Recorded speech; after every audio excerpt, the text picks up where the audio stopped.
방금 읽은 시편 147편의 말씀을 가지고 여호와를 찬송할지어다 라는 제목으로 함께 말씀을 살펴보고자 합니다. 시편 147편의 말씀은 아마도 바벨론에서 이스라엘 백성들이 포로에서 귀환한 그 직후의 시기를 배경으로 하고 있는 것 같습니다. 그렇기 때문에 2절과 3절의 말씀이 이렇게 기록되어 있고, 이 말씀을 볼 때 우리는 이 구절이 의미하는 바가 더 깊겠구나라고 추측할 수 있습니다. 2절과 3절 말씀, 우리가 지난주에 살펴봤던 말씀인데, 우리가 바벨론 포로 귀환이라는 전제를 가지고 다시 한번 이 말씀을 보면 좋겠습니다. 2절과 3절 같이 읽습니다. 시작. 여호와께서 예루살렘을 세우시며 이스라엘의 흩어진 자들을 모으시며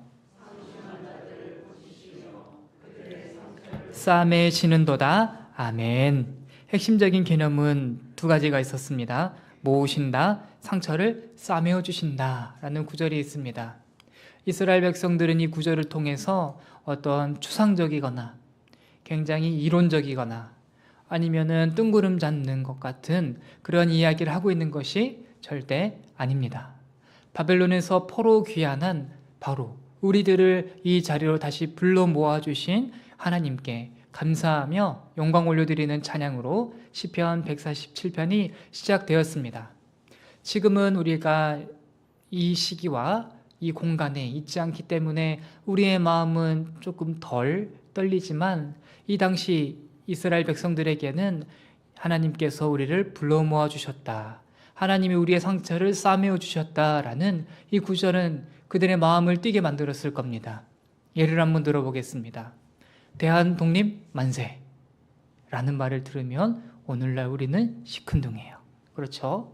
우리가 대한독립이 언제 했습니까? 1945년에 했는데 8월 15일 날 했는데 시간도 많이 지났고 일본 사람들이 나쁜가 라는 생각도 이제 우리가 하고 있지만, 실제로 1945년에 일제로부터 조선이 독립했다는 그 사실을 처음 들었을 조선인들, 아니면은 더 상황이 안 좋아서 일본 사람들에게 모욕도 당하고 고문도 당하고 수치도 당했던 사람이 대한독립 만세, 우리나라가 일본으로부터 해방되었다라는 그 광복의 기쁨은 그 사람들에게 어떤 면에서 정말 가슴 떨리는 말로서 들렸을 겁니다.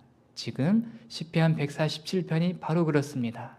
하나님이 우리를 불러 모아 주셨노라, 하나님이 우리의 상처를 싸매어 주셨노라 라는 것은 그들의 처절한 아픔, 바벨론 포로 귀환에서부터 은혜를 베풀어 주신 하나님을 향한 가슴 떨리는 그러한 표현이다 라고 우리가 할 수 있겠습니다. 이러한 개념은 4절에서도 이어집니다. 4절의 말씀도 어떤 면에서는 정말 아름다운 구절이지만, 정말 아름다운 구절이기 때문에 우리가 더 깊이 못 들어갑니다. 우리 4절의 말씀도 같이 읽습니다. 시작. 그가 별들의 수요를 세시고 그것들을 다 이름대로 부르시는도다. 아멘. 하나님께서 별들의 수를 세신다는 말, 엄청난 그분의 능력 아니겠습니까? 수만 셀 뿐이 아니라 별 하나하나에 이름을 다 붙였다라는 이러한 메시지, 이러한 선포 자체가 너무나도 귀하기 때문에 우리가 여기서 머물 수 있지만 더 들어가야 됩니다. 바벨론 포로 귀환이라는 차원에서 한번 살펴보시게요. 이 별이라는 거를 이스라엘 백성으로 한번 바꿔봅시다. 꼭 그렇지 않습니까? 여러분들은 누군가에게 별이었습니다. 여러분들의 부모들, 그렇죠? 여러분들을 낳아주시고 길러주신 분들께 여러분들은 모두 작은 별이었는데, 마치 부모가 자기의 자녀들을 별로 그만큼 귀하게 여기는 것처럼 시편 147편의 저자도 별을 이야기하지만 동시에 이스라엘 백성으로 바꿔서 우리에게 베푸신 하나님의 은혜를 찬양합니다. 별들의 수를 세셨는데 바벨론에 포로로 잡혀가 있는 이스라엘 백성들의 숫자가 얼마나 있느냐 하나님이 아셨다는 거고, 거기에 있는 이스라엘 백성들의 이름을 하나님이 한 명씩 한 명씩 불러서 너 거기 있으면 안 된다, 예루살렘으로 돌아와라 라고 불러주신, 별들의 수를 세시고 별들의 이름을 불러주셨다는 것이 바벨론에서부터 바로 내 자신을 불러서 이 자리에 예루살렘이라는 새로운 회복된 공동체에 불러주신 하나님의 은혜를 찬양하고 있습니다. 역대상 9장의 말씀에 보면 실제의 족보가 그렇게 기록되어 있습니다. 역대상 9장의 말씀을 보시면 바벨론에서부터 포로 귀환하여서 처음으로 예루살렘에 자리를 잡은 제사장, 레위인들의 이름을 한 명씩 빼놓지 않고 성경이 그대로 기록하고 있습니다. 또 느헤미야서 7장의 말씀에 보면 스룹바벨과 함께 돌아오고 느헤미야와 함께 돌아와서 성벽을 재건하는 데 힘썼던 가문들, 족장들, 그리고 함께했던 사람들과 그 인원의 명수를 성경이 정확하게 기록하고 있는 것을 보면서 이 시편 147편 4절의 말씀이 그들에게는 다르게 와닿았습니다. 아름다운 말, 멋진 말, 그냥 미사여구라고 하죠. 그런 차원의 메시지가 아니라 진짜 내 이름을 불러서 이 자리에 있도록 구원하여 주신 하나님 감사합니다 라는 찬양이 바로 시편 147편의 찬양의 시작이었습니다. 오늘 살펴볼 12절과 20절까지의 말씀이 이 맥락을 그대로 따라가고 있습니다. 하나님이 이스라엘 백성들을 구원하시고 회복하시고 구체적으로는 바벨론에서부터 포로로 귀환하게 하셨는데 그 가운데에서 이스라엘 백성들이 깨달은 하나님의 모습이 있습니다. 그 모습들을 함께 살펴보면 좋겠습니다. 우리가 다시 한번 오늘 읽었던 본문을 읽을 텐데 먼저는 12절부터 14절까지의 말씀을 우리가 다 같이 읽겠습니다. 시편 147편 12절부터 14절까지 말씀입니다. 시작. 예루살렘아 여호와를 찬송할지어다. 시온아 내 하나님을 찬양할지어다. 그가 내 문빗장을 견고히 하시고 내 경내를 평안하게 하시고 아름다운 밀로 너를 배불리시며. 아멘. 예루살렘아 시온아 회복된 이스라엘 백성들아 하나님 찬양하자 라고 12절이 시작하고 있고 13절과 14절은 근거, 이유, 찬양해야 되는 그 마땅한 이유를 설명합니다. 한마디로 말하자면 평안입니다. 하나님은 이스라엘 백성들을 다시 한자리로 불러 모아 주셨는데 불러 모아 주신 것에 그치지 않고 이스라엘 백성들이 평안을 누릴 수 있도록 회복이라는 그 자체에 멈추지 않고 회복의 질, 퀄리티마저도 충분하게 정말로 만족스럽게 채워주셨다라는 것이 오늘의 시인이 우리에게 보여주는 회복의 찬양의 이유입니다. 이렇게 한번 예를 들어보면 좋겠습니다. 그럴 일은 없지만 깜짝 놀라시라고 제가 여러분들에게 집을 한 채씩 선물해 드린다고 한번 상상을 해보면 좋겠습니다. 그럴 여유가 없어요. 없지만 생각만으로 우리가 해보면 좋겠습니다. 제가 우리 최영자 권사님부터 저기 제일 뒤에 신영은 장로님까지 한 분씩 모셔가지고 집을 한 채씩 선물해 드립니다. 그런데 집을 선물해 드렸는데 현관문이 뻥 뚫려 있어요. 대문이 없는 집입니다. 누구든지 들어오고 누구든지 나갈 수 있는 바로 그러한 집을 만약에 선물했다라고 친다면 여러분들 제가 선물해드린 그 집에 거주하고 싶으십니까? 저는 안 살래요. 저는 문이 중요합니다. 현관문, 도어락, 아무도 우리 집 못 들어오게 철저하게 막아주는 일이 필요합니다. 지금 이스라엘 백성들은 바벨론이라는 포로 귀환에서부터 다시 돌아와 예루살렘 성 안에 거주해야 했지만 아직 현관문이 안 달렸던 상태였던 거예요. 성벽이라는 예루살렘 성으로 돌아왔지만 성벽이 재건은 아직 안 돼 있는 그러한 불안한 여전히 잠재적인 위험을 품고 있는 상황 가운데 거하고 있을 때 이스라엘 백성들이 느헤미야라는 거룩한 지도자를 통해서 성벽을 52일 만에 세웁니다. 그런데 그것을 보면서 하는 말이 무엇이냐? 느헤미야가 52일 만에 성벽을 건축했노라 라고 하지 않습니다.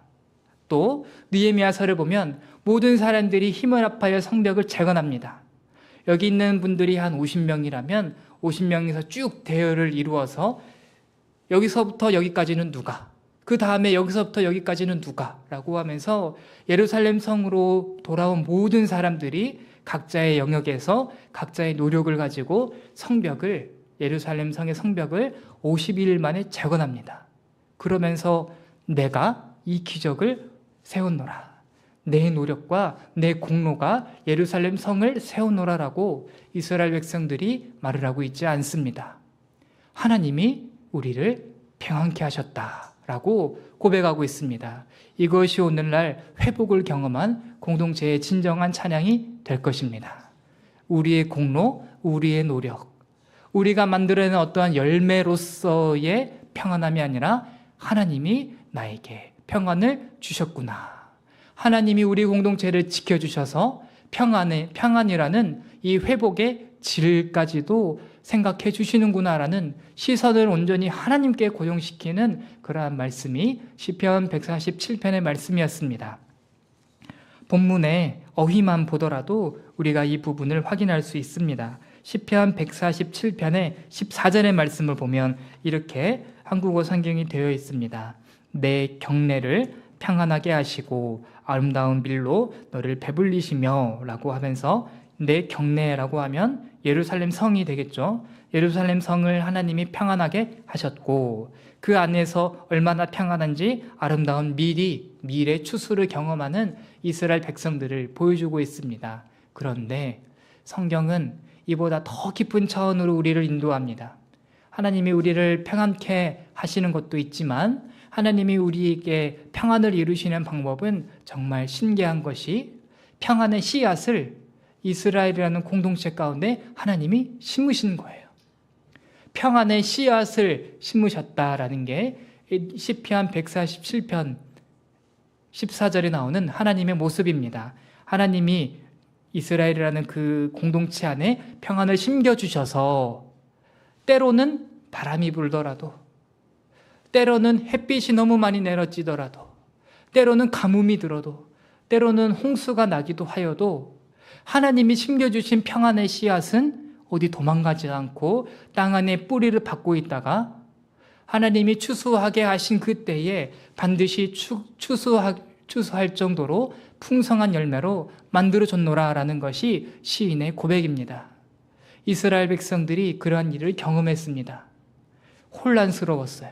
성벽을 재건하고 이스라엘 백성이라는 공동체가 다시 세워지는 데에는 안팎의 위험이 있었습니다. 씨앗이 심겨졌지만 씨앗이 아직 맺혀지기 전에는 열매로 변하기 전에는 그들이 많은 일들을 경험했지만 결국에 그들이 했던 고백, 하나님이 우리 공동체 가운데 심어주셨던 평안의 씨앗이 결국 성공했습니다. 주님이 우리에게 평안을 심어주셔서 그것을 우리가 추수합니다라는 신앙의 고백을 성도가 우리에게 보여주고 있습니다. 우리 도남제일교회 성도 여러분, 오늘날 우리 도남제일교회 공동체가 평안의 씨앗이 하나님께서 심어주신 줄 믿으시기 바랍니다.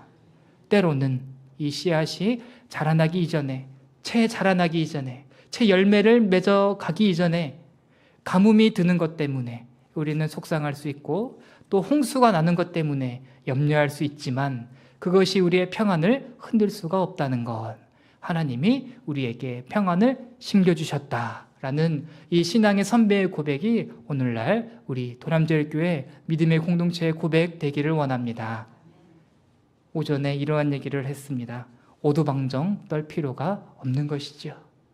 씨앗은 심어졌기에 하나님의 일은 우리 안에서 이루어지고 있기에 우리가 경거망동하고 또 일어난 일 하나하나에 죄송한 말이지만 오두방정 떨며 평안을 다 깨뜨릴 때 오늘의 말씀이 우리에게 도전을 줍니다. 평안이요, 우리 공동체 가운데 심겨진 평안을 보며 흔들리지 말자. 그것이 하나님을 찬양하는 길이다라고 오늘의 말씀이 우리를 권면하고 있습니다. 영적인 시야가 오늘의 말씀을 통해 열리기를 원합니다.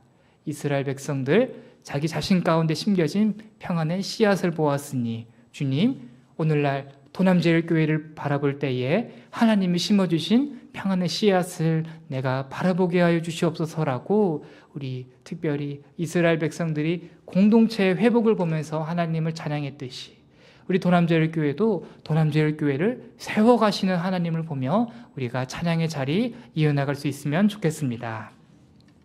이것이 오늘의 말씀을 통해 함께 나누고자 했던 첫 번째 부분입니다. 이제 두 번째로 넘어갑니다. 15절부터 18절까지 말씀입니다. 또 다른 이야기가 이어집니다. 시편 147편 15절부터 18절까지 말씀 한 절씩 교독하겠습니다. 그의 명령을 땅에 보내시니 그의 말씀이 속히 달리는도다.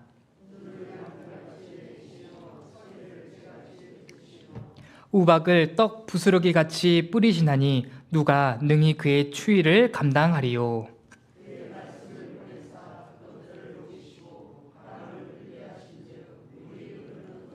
아멘. 자연 세계의 일들을 보여주고 있습니다. 특별히 겨울과 봄이 일어나는 일들을 시인이 우리에게 보여주고 있습니다. 어떠한 사람들은 이렇게 말을 합니다. 태양과 지구와의 거리가 멀어지고 또 지구가 태양을 바라볼 때에 이 기울어졌기 때문에 또 이 기울임 때문에 어디는 여름이요 어디는 겨울이 온다라고 해석을 할 때 시인은 지금 다르게 겨울을 표현하고 있습니다. 이 세상 가운데 겨울이 찾아온 이유는 무엇이냐? 하나님이 말씀하셔서 겨울이여 오라, 눈이여 내리라 라고 하나님의 말씀을 하시니 15절의 말씀이죠. 하나님이 그의 명령을 땅에 보내시니 하나님의 말씀이 속히 달려나가면서 온 땅을 겨울로 바꿔나가고 온 땅에 충만하도록 눈이 내리는 일을 하나님이 그렇게 행하고 계신다라고 표현하고 있습니다. 사람의 일과 정말 비교가 되는 일이죠. 사람은 인공적으로 눈 또는 여기 나온 것처럼 서리 그리고 우박 이러한 것을 만들어내지 못합니다. 중국에서 인공적으로 비 내리는 것을 시도했다가 얼마나 폭풍이 큰지를 모르겠습니다.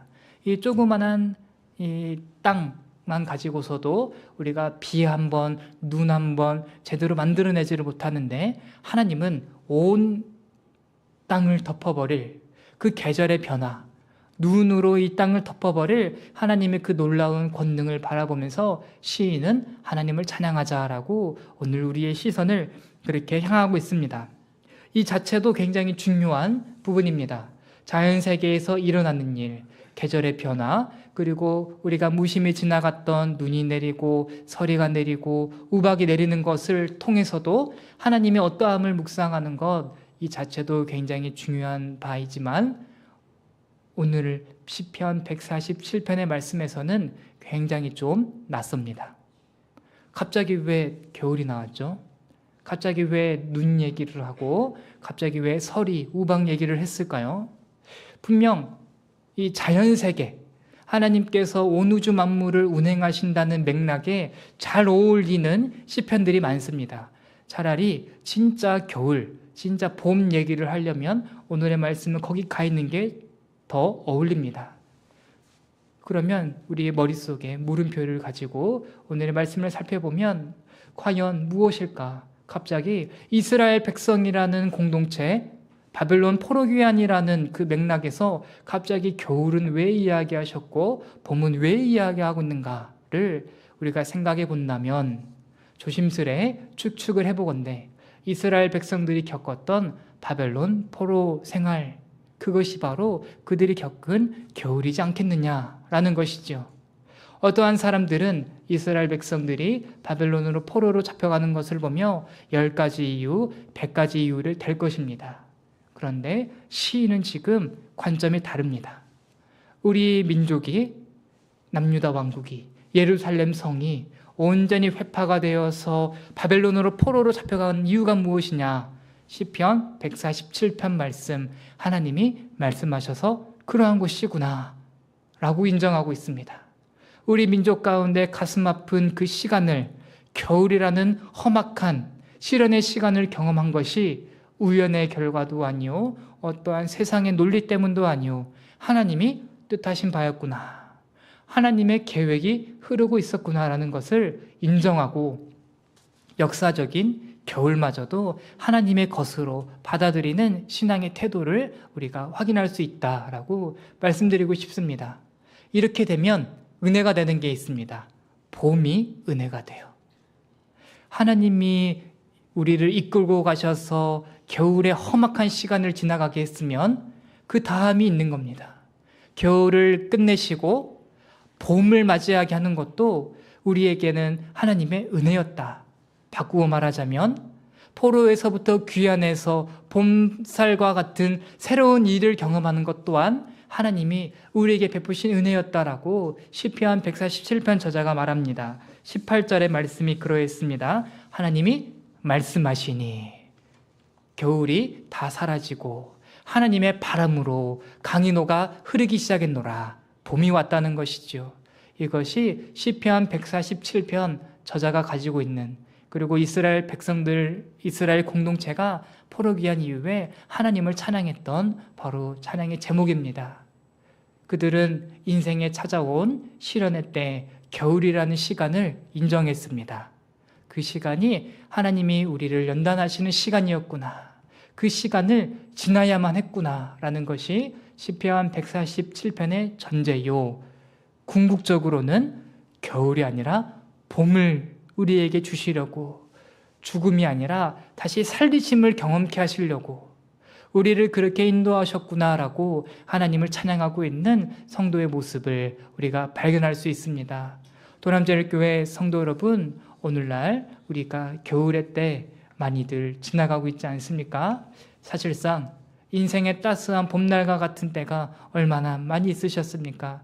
대부분 험악하고, 대부분 마음 상하고, 대부분 힘든 겨울의 시간을 우리가 지나갑니다. 더욱더 개인적인 영역도 그렇겠지만 오늘의 말씀은 공동체적인 시야가 있습니다. 우리 도남제일교회가 하나님의 은혜 가운데 정말 선한 사역, 선한 일들을 베풀어 나감에도 불구하고 결국에는 어떠한 면에서 우리의 한계도 있으며, 또한 어떠한 면에서 하나님의 그 깊으신 섭리가 있어 우리 도남제일교회 겨울의 때 지나갈 수가 있습니다. 그리고 지금이 겨울의 때라고 여겨볼 수도 있겠습니다. 그렇다면 결국 우리가 가져야 될 시야는 이 겨울의 때를 지나가게 하시는 하나님의 이유가 무엇일까? 이 겨울의 때를 하나님이 끝내게 하실 텐데 그 때가 언제일까? 우리 교회 가운데 다시 봄날을, 다시 살아남을 하나님이 허락하실 텐데 그때까지 우리는 무엇을 붙잡아야 될까라고 말하면서 이 어떠한 면에서 다른 사람들의 시야에서는 이 겨울이라는 것이, 시련이라는 것이 실패겠지만 그 안에서 믿음으로 싸워내려는 우리에게는 학교가 되고 훈련의 장소가 됩니다. 이것이 야고보서 1장의 말씀과도 잘 연결이 됩니다. 야고보서 1장 2절과 3절 말씀입니다. 우리 같이 읽겠습니다. 시작. 내 형제들아, 너희가 여러 가지 시험을 당하거든 온전히 기쁘게 여기라. 이는 너희 믿음의 시련이 인내를 만들어내는 줄 너희가 알미라. 아멘. 이미 야고보서 서는 성도들에게 형제라고 했으니 이방인들이 아니요, 믿음 없는 사람도 아니요, 이미 교회 공동체에게 시련이 찾아온다, 시련이 찾아올 때에 기뻐해라 라고 말을 하고 있습니다. 그럼 왜냐하면 신앙의 공동체에게 아직 남은 인내의 시간이 있기 때문에, 우리가 세상을 의지하는 만큼 하나님은 겨울을 들어가게 하실 것이요, 우리가 하나님과 멀어진 만큼 우리에게 겨울을 지나가게 하셔서 인내, 다른 말로 표현한다면 소망, 하나님의 때, 하나님의 방법, 하나님의 왕되심을 온전히 드러낼 그 시간을 위해 우리를 연단하신다는 게 성경의 전체적인 맥락인 것 같습니다.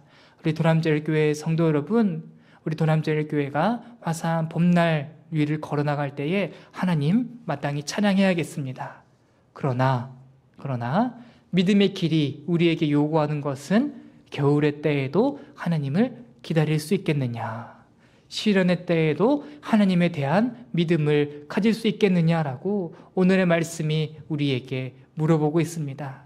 이러한 말씀 앞에 주님, 겨울의 때에도 시련의 때에도 찬바람 불고 온 세상이 눈으로 덮여 누가 그 추위를 감당하리요라고 한탄하며 마음 찢어나가는 소리를 외칠 때라도 우리가 주님을 따르게 하여 주시옵소서. 주님을 찬양하는 길에서, 주님을 기다리는 길에서 우리 교회가 벗어나지 않게 하여 주시옵소서라고 기도하는 모든 믿음의 권속들 되기를 원합니다. 도남제일교회 성도 여러분, 재해석이 핵심인 것 같습니다. 재해석. 누가 봐도 겨울은 죽음의 때요, 아픔의 때요, 실패의 때지만 믿음으로써 재해석해 나가는 성도의 모습이 오늘날 우리들에게도 똑같이 일어나기를 주님의 이름으로 축복합니다. 이제 마지막입니다. 하나님의 회복, 이스라엘 백성의 다시 살아나는 그 모습의 마지막 이야기는 놀랍게도 하나님의 말씀에 대한 집중과 찬양으로 끝이 납니다. 우리 19절과 20절의 말씀 같이 읽겠습니다. 시작. 그가 그의 말씀을 야곱에게 보이시며 그는 어느 민족에게도 이와 같이 행하지 아니하셨나니 그들은 그의 법도를 알지 못하였도다. 할렐루야. 아멘. 이스라엘 백성들이 다시 회복이 되어서 하나님께 찬양할 때에 그들이 가졌던 찬양의 제목은 하나님, 말씀을 우리에게 주셔서 감사합니다. 할렐루야 라고 지금 찬양하고 있습니다. 우리에게 굉장히 낯선 찬양이죠. 우리가 경제적인 상황이 좋아지거나 또한 우리가 염려했거나 걱정했던 문제들이 해결이 되거나 또한 우리 현실적인 어떠한 필요라든지 또한 요구들이 채워졌을 때에는 하나님 감사합니다. 할렐루야가 쉽지만 하나님 말씀이 있어서 감사합니다. 할렐루야라는 게 우리가 여태까지 해왔던 찬양의 제목인가 찬양의 근거인가 라고 스스로에게 물어볼 때에는 너무나도 부끄럽고 연약했던 우리의 찬양의 근거를 확인할 수가 있겠습니다. 이렇게 한번 생각해 보면 좋겠습니다. 동행. 말씀이 있기 때문에 우리가 하나님과 동행할 때에 기쁨으로 동행할 수 있어서 그게 감사한 것이죠. 오전에 이러한 예를 들었습니다. 혹시 여기에서 왼손잡이 분들 계십니까? 보통은 왼손으로 자녀들이 숟가락질을 하거나 젓가락질을 했으면 부모님이 바로 그거를 탁 때려요. 왼손 쓰면은 안 좋다. 무조건 오른손만 써라 라고 우리가 그렇게 조기 교육을 받지 않습니까? 그러면 그래도 되고 안 그래도 되는 문제이지만 부모가 그러한 규칙, 그러한 원리를 원하면 자녀된 입장에서는 그것을 따라야 되는 게 도리인 것이죠. 근데 몰랐어요. 내가 왼손을 쓰는 것이 우리 아버지, 우리 어머니에게 불편이 되는 거고 이게 문화적으로 사회적으로 별로 이렇게 좋은 메시지는 아니구나라는 것을 자녀가 몰랐다고 해봅시다. 그래서 자꾸 왼손으로 밥 먹고 왼손으로 글씨 쓰고 막 그러한 생활을 계속하게 되면 아버지에게 또 혼나는 거예요. 또 회초리 맞고 쓰면 안 된다니까 라는 얘기만 듣지 함께 사는 삶이 행복하다고 하기에는 어려운 면이 있습니다. 그런데 어느 순간 이 아들이 규칙을 깨달은 거예요. 아, 왼손을 쓰면 안 되는구나. 왼손을 쓰는 것은 우리 가정에서 용납이 되지 않는 일이구나 라는 것을 이 아들이 깨달으면 그것 자체가 은혜요 감사인 것이죠. 아버지와 내가 함께 할 수 있는 그 아름다운 그 시간이 규칙을 깨달음으로 규칙을 알고 규칙을 지켜나감으로 확보가 됩니다. 이스라엘 백성들은 지금 그 일을 가지고 하나님께 감사하다고 찬양하고 있습니다. 하나님이 말씀을 주지 않으셨으면 우리는 또 하나님이 무엇을 좋아하는지 무엇을 미워하는지 분별을 하지 못해 또 바벨론으로 포로로 잡혀갈 게 뻔했습니다. 이스라엘 백성들 남유다 왕국의 말기가 바로 그런 모습 아니었습니까? 그 어떠한 다른 이유도 많았지만 하나님의 말씀의 지시를 받지 않고 하나님의 말씀을 알아가려도 하지 않고 그 자기 자신이 원하는 대로 세상의 흐름대로 하나님의 편에 서지 않았으므로 그들이 포로로 잡혀갔는데 회복되어 보니 하나님이 우리 가운데 말씀을 다시 세워주시니 이제 그것이 은혜인 것을 깨달았습니다. 이 말씀을 순종함으로 인해서 확보가 되는 하나님과 함께하는 시간과 공간, 그것이 이들에게는 너무나도 값지고 귀한 것이었습니다. 그러면서 하는 말이 그렇습니다. 20절의 말씀에 그 어떠한 민족에게도 이와 같이 행하지 않으셨으니 우리에게 베푸신 은혜가 내게 더욱더 큽니다. 하나님의 이름을 알려주시고 하나님의 성품을 말씀을 통해 알려주시고 그것을 순종하며 그 말씀이 요구하는 것들에 대하여 기쁨으로 나아갈 때에 하나님이 우리와 얼마나 가까워지시는가, 이것은 우리에게 행하신 특별한 일이다 라고 말하며 성도가 할렐루야로 이 말씀을 주신 하나님의 은혜를 찬양하고 있습니다. 우리 도남제일교회 성도 여러분, 오늘날 하나님은 우리 도남제일교회를 회복하실 때에 반드시 말씀의 회복도 일으키실 줄 믿습니다. 무엇을 기뻐하시는가, 무엇을 미워하시는가에 대한 분별을 우리에게 주시기를 간구합시다. 건물로서 또한 사람으로서 세워지는 것도 너무 중요하지만 영적으로서, 믿음으로서 우리가 하나님과 함께 할 수 있는 그 공동체로 다시 회복되는 일이 무엇보다도 더 중요하다라고 할 수 있겠습니다. 도남제일교회 성도 여러분, 오늘 이 시간 절대 이렇게 마음 먹으신 분들은 없으시겠습니다. 예배 나오시는 것이 어떠한 면에서 의무요, 억지로 나오신 분들은 제가 지금 앞에서 보니 표정을 보아하니 그러한 분들은 한 분도 안 계신 것 같습니다. 예배드리는 이 와중에 하나님과 함께함이 기쁘고 즐겁고 영적으로 그분의 임재, 찬양 가운데, 말씀 가운데, 기도 가운데 그분의 임재를 맛보니 우리는 너무나도 즐거워서 이 자리를 힘써 지킵니다. 그렇다면 말씀에 대한 순종이 우리에겐 필수적인 것이지요. 그분의 뜻을 알아야 하고 그분의 뜻대로 살아야 되고 그분이 정하신 방법대로 그분을 만나 배울 때 우리가 경험할 수 있는 공동체적인 기쁨이 반드시 있을 것입니다. 우리 도남제일교회를 위하여 그렇게 모두 기도해 주시기를 주님의 이름으로 축복합니다. 말씀의 회복, 말씀을 통해 하나님을 만나는 교회, 그렇게 영적으로 하나님과의 동행함을 경험하고 기쁘고 하나님과의 가까움을 누리는 우리 도남제일교회가 되기를 주님의 이름으로 축복합니다. 이 시간 함께 찬양하겠습니다.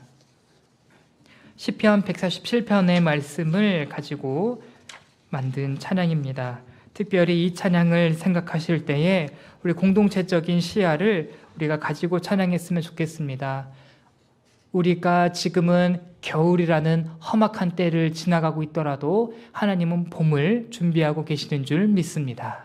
그가 아직 가뭄의 때가 끝나지 않았지만 구름을 준비하셔서 비를 내리실 것을 우리 말씀이 찬양이 가르쳐주고 있사오니 주님, 우리 교회를 빚어나가시는 하나님을 우리가 영적인 시야 가운데 놓치지 않게 하여 주시옵소서라고 우리가 다 같이 찬양하면 좋겠습니다.